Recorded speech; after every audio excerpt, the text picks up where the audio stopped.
দাড়ি হয়ে গেছে তোমার দাড়ি। Hello guys, welcome to another blog. তো আজকে বাড়িতে বসে বোর হচ্ছিলাম, আমার কোনো কাজও ছিল না। তো মান্তু আর মাম বললো একটু ঘুরতে যাবো, অনেকদিন ঘুরতে যাওয়া হয়নি। তো বেরিয়ে পড়লাম একটু মার্কেটের উদ্দেশ্যে। আসলে এখানে ঘুরতে যাওয়ার মতন তো তেমন কোনো জায়গা নেই কাছাকাছি, তো চলো একটু মার্কেট থেকে ঘুরে আসি। মার্কেটটা ছিল আমাদের বাড়ির একদমই পাশে। অ্যাকচুয়ালি এটাকে মার্কেট না বলে এটাকে মেলা বলাটাই খুব বেটার হবে। এখানে কি নেই, খাবারের দোকানপাট, বাচ্চাদের খেলার জিনিস সব কিছু আছে। হাঁটতে হাঁটতে পায়ে ব্যথা হয়ে যাচ্ছে, তবুও দোকান শেষ হচ্ছে না, এই মার্কেট শেষ হচ্ছে না। খুবই কম দামে আর খুবই ভালো ভালো জিনিস এই মার্কেটে পাওয়া যায়। হাঁটতে হাঁটতে আমাদেরও কষ্ট হয়ে গেছিলো।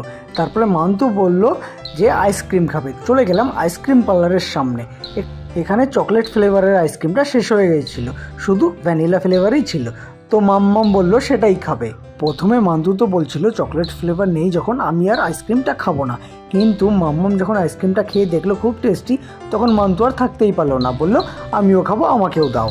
তারপরে মান্তুকেও একটা আইসক্রিম দেওয়া হলো। আর মান্তু তো এমনিতেই আইসক্রিমের জন্য পাগল। চলো, তবে টেস্টি আইসক্রিম। এগুলো কি হয়েছে? দাড়ি হয়ে গেছে তোমার দাড়ি। টাকা জমাও না, সেই ঘট নেবে কেন? তোমার তো আছে। আগেই বলেছিলাম হাঁটতে হাঁটতে পা ব্যথা হয়ে গেছে, তাই এখানে বসে দুজনে আইসক্রিমটা ফিনিশ করে নিল। তারপরে তিনজন মিলে উঠে বাড়িতে চলে গেলাম। ভিডিওটা যদি তোমাদের ভালো লেগে থাকে তাহলে প্লিজ লাইক, কমেন্ট, শেয়ার করো। আর দেখা হচ্ছে পরের ভিডিওতে।